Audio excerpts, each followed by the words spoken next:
The Piranha fencing installation method is dependent on the type of foundation underneath the proposed fencing area.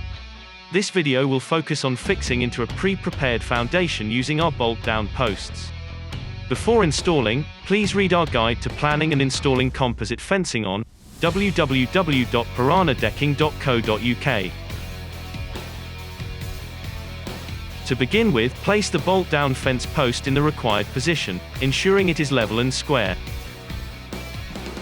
Mark the hole positions through the post mount base.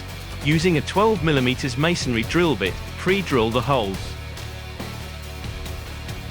Make sure that the post is plumb and secure into position using the fixing bolts.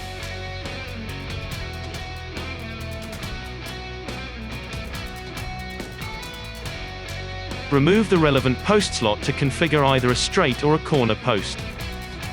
Snap out the desired post skirt slots depending on your orientation and place over the bolts.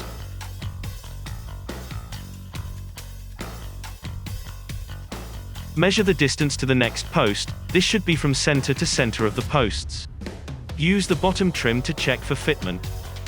Fasten the bracket into the top and bottom trims with the provided screws and tighten.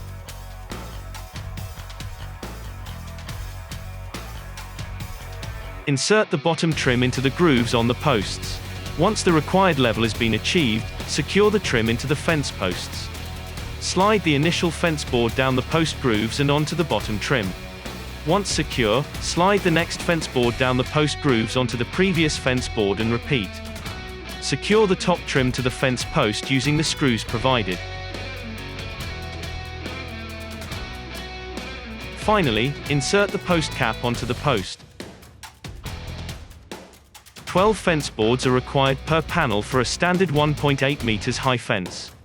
If you have opted for the trellis option, then this will replace 3 of the fence boards. Alternatively, if you have opted for the decorative aluminium slats, then you will require 1 less fence board per panel.